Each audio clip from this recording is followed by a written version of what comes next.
គណៈកម្មាធិការគណៈបកខេត្តកំពង់ចាមអបអរសាទរខួបអនុស្សាវរីយ៍លើកទី74ថ្ងៃបង្កើតគណៈបកប្រជាជនកម្ពុជា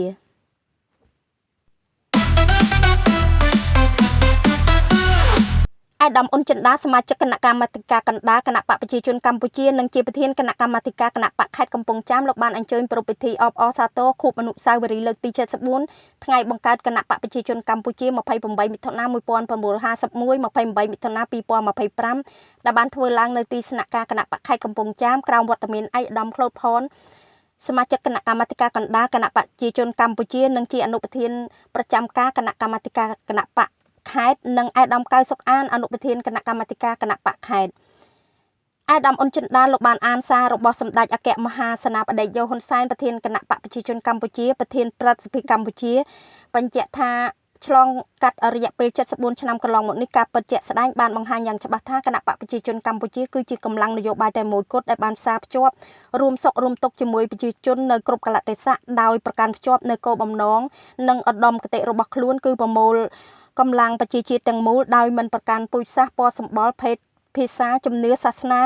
និន្នាការនយោបាយអតីតកាលឬឋានៈសង្គមដើម្បីកសាងប្រទេសកម្ពុជាឯករាជ្យសន្តិភាពសេរីភាពប្រជាធិបតេយ្យអព្យាក្រឹតនិងវឌ្ឍនភាពសង្គមជាពិសេសបន្ទាប់ពីសម្រេចបានជ័យជំនះជាប្រវត្តិសាស្ត្រនៅលើរបបបល្ល័យពូជសាសន៍នៅថ្ងៃ7មករាឆ្នាំ1979មកគណៈបកបានដឹកនាំប្រទេសកម្ពុជាតាមមាគ៌ានយោបាយដ៏ត្រឹមត្រូវមួយដែលស្របទៅនឹងបំណងប្រាថ្នារបស់ប្រជាជននិងសភាពការជាក់ស្ដែងសម្រាប់បានសមិទ្ធផលដ៏ថ្លៃថ្លាបំផុតនៅលើគ្រប់វិស័យនៅក្នុងការកសាងការការពារមាតុភូមិធ្វើឲ្យប្រជាជាតិខ្មែរទាំងមូលបានរស់នៅយ៉ាងសុខសាន្តប្រកបដោយកិត្តិយសនិងសេចក្តីថ្លៃថ្នូរនៅក្នុងសន្តិភាពសេរីភាពអធិបតេយ្យភាពបូរណភាពទឹកដីរបស់ខ្លួននិងព្យាបាលបាននៅស្នាមរបួសដ៏ឈឺចាប់បំផុតពីអតីតកាល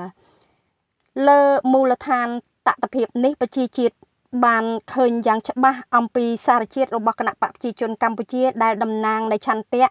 និងផលប្រយោជន៍របស់ប្រជាជនគ្រប់ស្រទាប់វណ្ណៈនិងជាគណៈបកដែលមានសមត្ថភាពគ្រប់គ្រាន់នៅក្នុងការការពារជាតិការកសាងនិងថែរក្សាសន្តិភាព